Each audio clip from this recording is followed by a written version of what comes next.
Hey guys, Dr. C here. I just wanted to give you another quick update on the mold safe house build and good news and bad news. We actually lost our builder. Our builder backed out of our project right at the very last minute when we thought everything was just about to be finalized and we were going to actually break ground. And I think that that happened for a couple of reasons, and I'll share those with you so you can learn from it and learn some of the things that we wish we had maybe known going into it. Um, so one is this builder was semi-retired. So this we had a recommendation for this builder and contacted him, and he was like, "Well, I wasn't really planning on building any more homes, but I really love you guys' project. It sounds really cool. I'd really love to be a part of it because I like alternative building systems, and this just seems like, one of the coolest ones I've seen in a long time." So he was talking about the System 3E perlite blocks. And so we were like, "Oh, amazing, great." And move forward with him. We had been working with him 6 months before he backed out of the project. Yeah, so kind of painful, but we had been he also had a secondary job. He was working, I think, part-time as a teacher. So he was like, "Yeah, well, school gets out May 15th and we'll be able to break ground, start on your project then," which would have been great timing. And if everything had lined up as it should have and gone as planned, that would have allowed plenty of time for him to build this summer. However, what he told us when he backed out, which was right at the time we were signing a contract, was that he lost his team. So he didn't have a full-time team like a builder that is, full-time working as a builder. He had kind of part-time guys that he would call on to be his building team. And all of those people were unavailable this summer because they were either doing different things, taking on other projects already, or um, one of them, I guess, was having some health issues. And turns out the builder was also having some health issues. So he's older, I think 67. And so, um, yeah, he also had some health issues that were worsening and he wasn't really sure, but he thought, if I have a team, I'm not going to have to do any of the physical labor and that my team's going to do it. Turns out that his team was not available. So I really don't know why he found that out at the very last minute. I think that easily should have been something he figured out well beforehand, especially because we had been working with him to get this build done since I think we first contacted him in December. And so he had had plenty of time to confer with these people, I think, about whether they were going to be around and available to do this project, but he didn't. And so here we are, end of May, and we meet with him, and he's like, "I'm so sorry. I don't think that I can actually do this build for you because my team isn't available." And he probably could have gotten more subcontractors involved and things like that, but a lot of those guys are already spoken for. We're building in a pretty small town area. There aren't a huge number of subcontractors to choose from.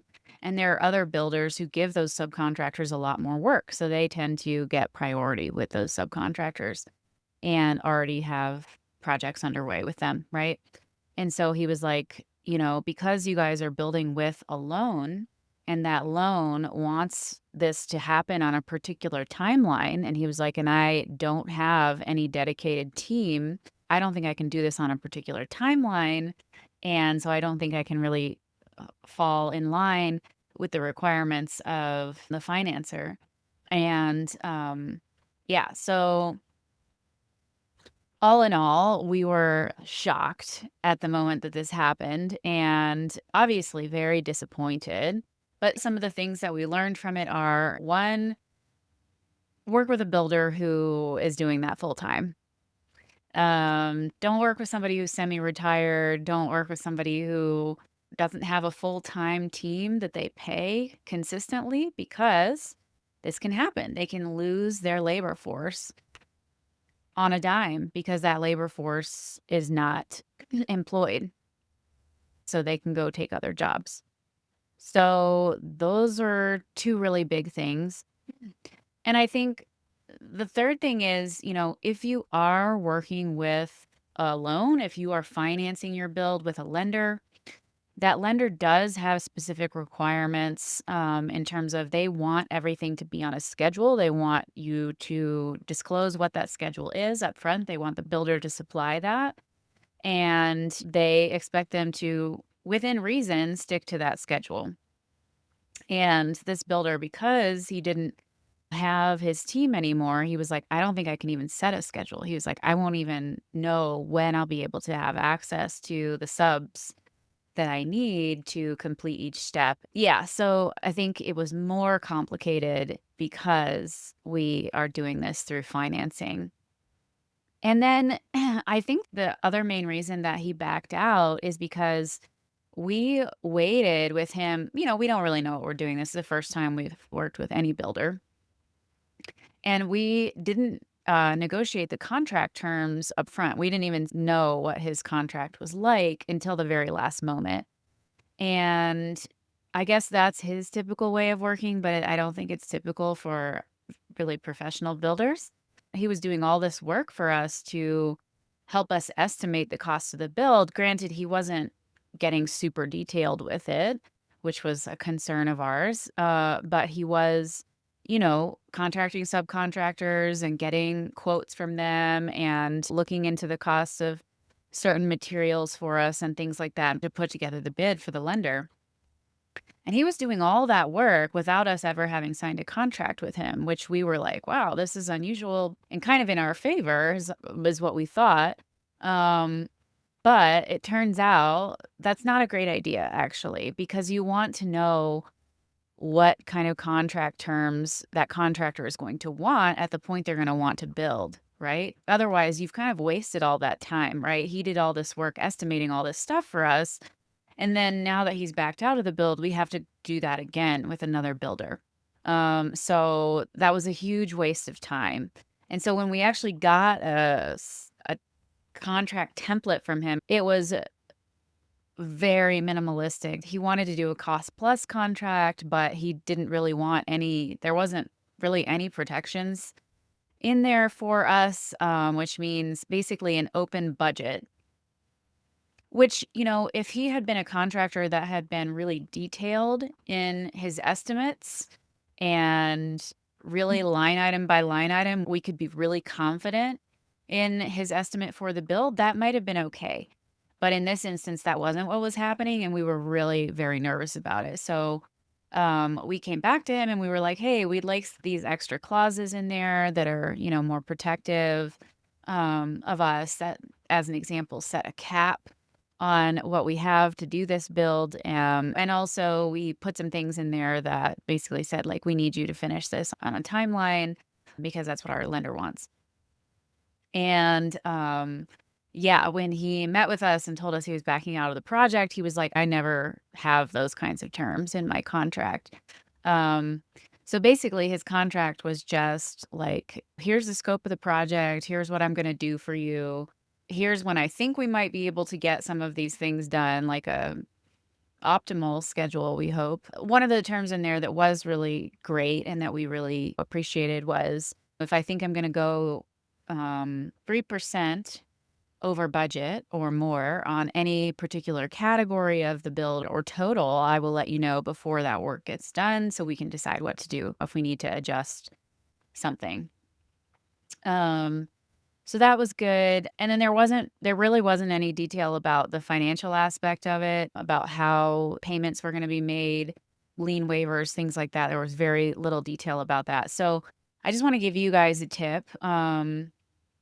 And you may or may not be able to find a contractor that goes for it, but when we got this contract and we were like, this looks really minimalistic for a house build that's going to cost a lot of money. We went to the internet and we went to ChatGPT and we, did a lot of research about, like, what should a cost plus contract look like? Like, what are the terms that you want in there? for both parties, right? We wanted it to be fair. We didn't want it to be like overly protective of us and not of him. We wanted it to be pretty balanced.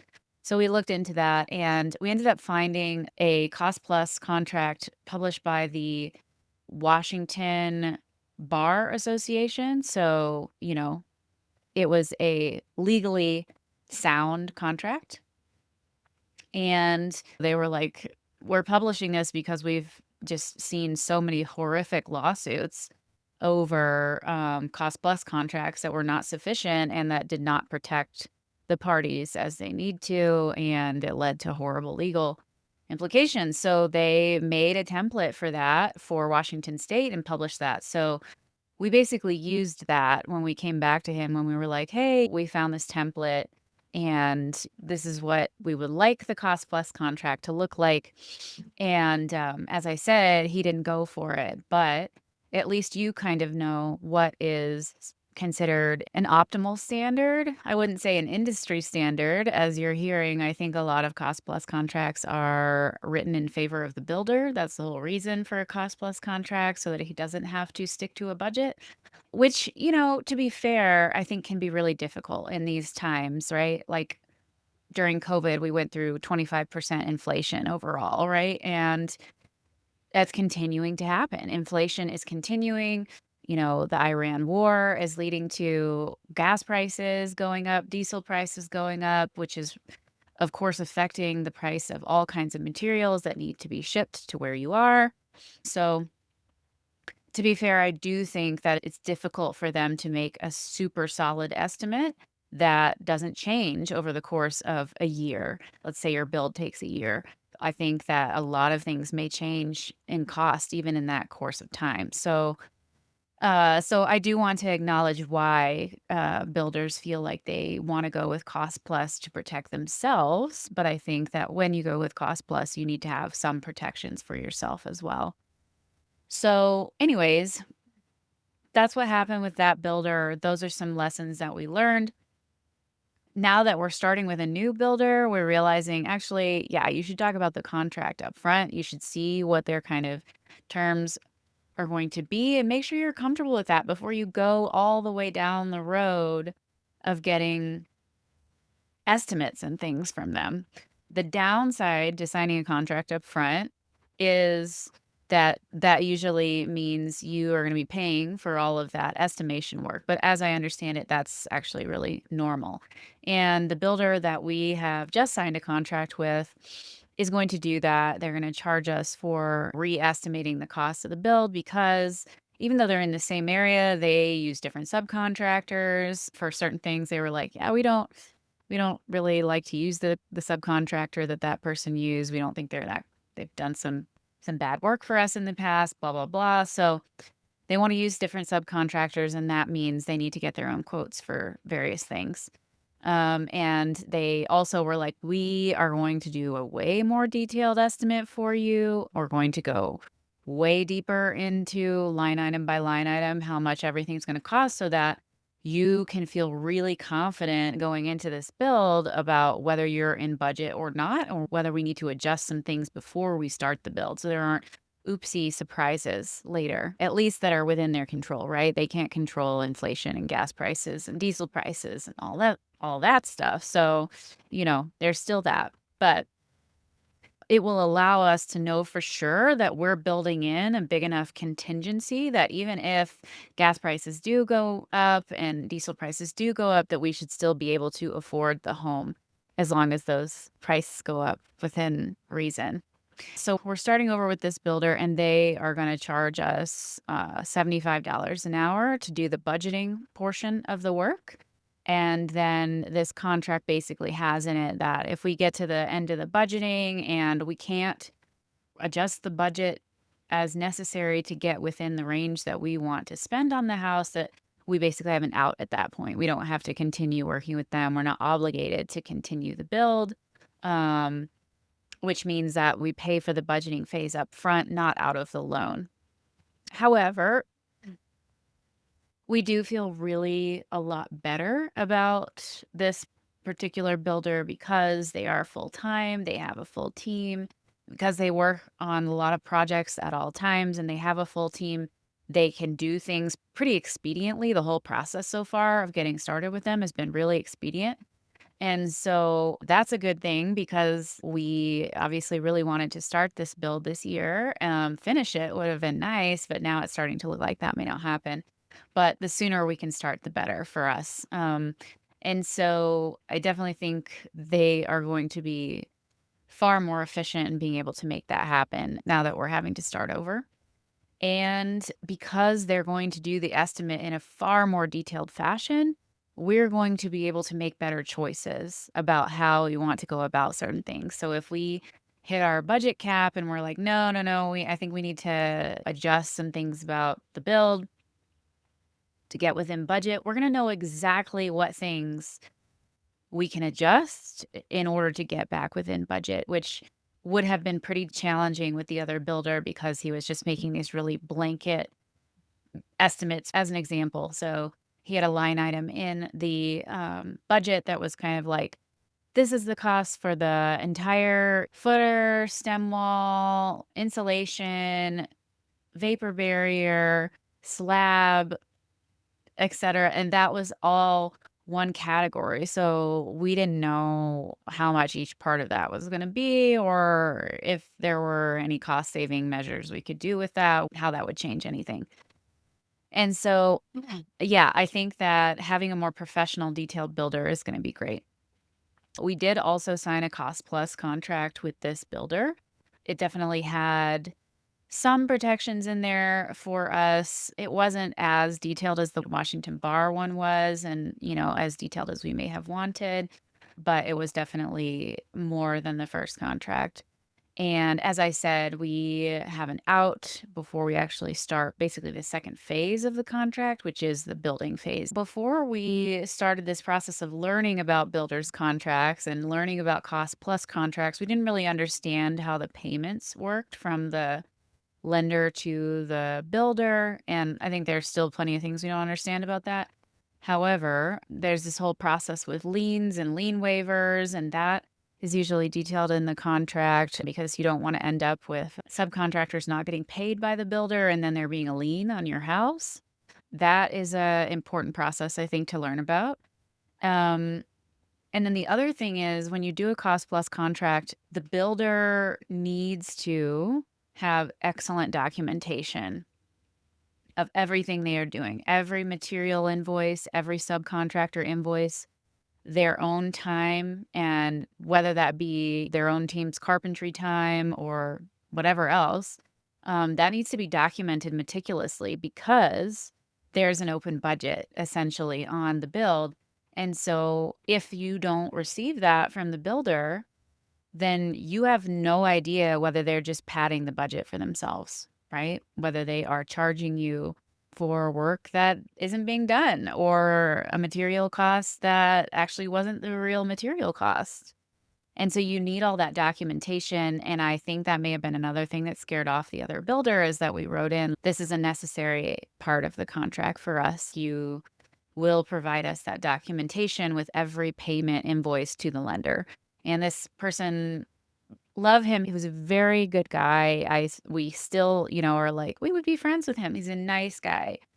That being said, he wasn't very organized. And he did everything on paper still. And this level of project, I think, requires some meticulous organization for a cost plus contract. And so when we met with the new contractor, we met with several options actually, but this guy was the only one who really seemed extremely professional and like they cross their T's and dot their I's. And so when we met with him, he showed us, he was like, here's an example from several other clients. He had it all in his Google Drive on his phone. He was like, this is what our documentation looks like. Here's a detailed estimate of another client's build, and you can see all of our detailed line items and how deep we go to make that estimate as accurate as possible. And then he showed us, here's the documentation that this client got for just 1 week of work on their house. And it was many line items of this material and this contractor's time and that contractor's time. And he was like, and then you can click right here. And when you click here, you can actually open the invoice from the subcontractor or from the material supplier. You get all this documentation. You get it every single week. of the build. So if we're starting to go over budget on something, we're gonna know right away. Um, and we're gonna be able to make adjustments. He's like, "We track this per our categories from the estimate the whole time." And so if we start to see, oh, plumbing ended up being $5,000 more than what we estimated, we now know, okay, we either need to take that from the contingency or we need to figure out how to shave $5,000 off of a different part of the build. And we were like, yeah, that's really relaxing because that's what we feel like we need, because we have a budget. We have a cap of how much we are willing to spend on this build. And so we want to be tracking that responsibly as we go through the build because we know things may change at the time of building. And if we didn't have all that documentation, we wouldn't be able to make decisions soon enough in the process to prevent the budget just blowing out. So yeah, that's where we're at. We now have a new builder that we're going through the estimation phase again with, and we'll see how things go with that builder. What that builder wants in terms of their percentage is a little different than the other builder, so that will also affect the total cost of the build. And so we're waiting to see. We're anxiously twiddling our thumbs, um, hoping for a good outcome of that. And the last thing I will say is that the estimation from the other builder took a really long time, months of pulling numbers out of him for different parts of the build. And so we really didn't know until the very last moment, right before we were about to sign a contract, what the build estimate actually was. And that was a bad situation. So what we found in the end is that our particular design for the roof system was total going to cost us $126,000, which is a lot for that component. And so that's one of the things that we think we may be redesigning to make more affordable as we go into starting with this second builder. And the second builder has a lot more resources to help us get that redesign done and priced and all of that so that we know exactly how much we're saving on redesigning the roof. But I think that's probably going to be something that we're going to do before we actually get within budget and move forward. So, anyways, hope you guys enjoyed these updates. Sorry we don't have actual building to show you thus far. But of course, stay tuned and I will be filming a lot of that when we get to that point. All right, I will see you in the next update.